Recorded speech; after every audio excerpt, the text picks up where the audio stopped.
Over Christmas, I met a private chef, a friend of a friend, and I was fascinated by this process because as somebody who cooks almost every night in this house, the thought of having a private chef, somebody who's going to go and buy the things, organize the things, make the things, present the things, that's really appealing to me. Not every night, because I do enjoy cooking sometimes, but those days where it's like, I made you this thing, or there's something in the fridge, and yeah, really interested in that.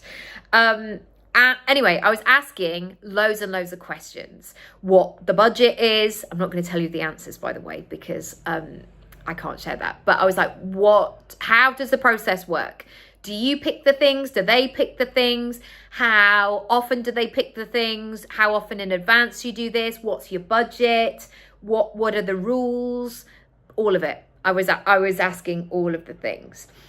And I was also asking him what he liked to cook and how that conversation went down.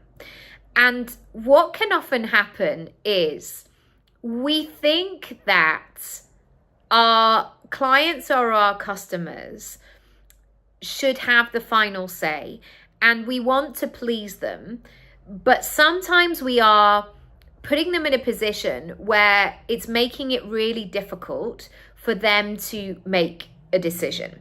Now, I have two camps of clients. One is, I saw that video that you did on speaking and it spoke to me, and I need help with that thing. I don't need any of the other stuff. I just need help with the speaking. I'm ready to go. Let me pay you. Can we book this in now? I've got this big talk about coming up and I'm really nervous about it, and let's make this happen. And then I have other clients who will give me parts of the story. I think it's a bit of this, but I'm not sure how to do that. And I don't know what would be a best use of my time. And I don't really know. And I think this would be the same with having a private chef. There will be some nights where you go, I really want a lasagna tonight. I've been thinking about lasagna over the last couple of days, and I saw it on the telly the other day and I thought, I haven't had lasagna for ages. Please, could you make a lasagna? And then there would be other nights where the thought of making a decision would feel so overwhelming that I would really struggle to make a decision. So if somebody came to me and said, here are 3 options, which of these options feel good to you? Or by giving you these 3 options, am I giving you more access to what you want or what you don't want? Am I gently nudging you in the right direction?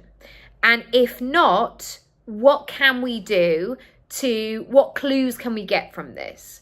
So what I might do is I might present 3 options for a client, and they would feedback. They would say, actually, all of say I sent them a strategy session package. They might say, that's great, and I really like the pre-work, and I like the meeting in person, and I like the accountability, but a week is not long enough for me. Could we do a bundle of 3? How would that fit? Would that work for you? I think that would work for me. And so what you end up doing by helping clients to make a decision is they get clearer on what it is that they want. So going back to the private chef, if that person had to decide off the top of their head every single night what they wanted to eat and really articulate it 4 weeks in advance, they might really struggle.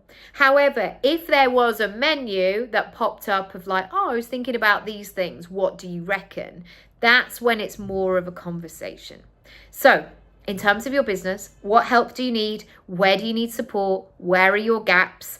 If you want to find out more on how we can work together inside your personal brand plan, come to my Work With Me page. I am now taking on one-on-one clients to work with for 100 days. I would love to help and support you. Equally, if you do not, again, options, if you do not want to work with somebody one-to-one, please do the DIY course. It will really help and support you. Lots of love and check it out.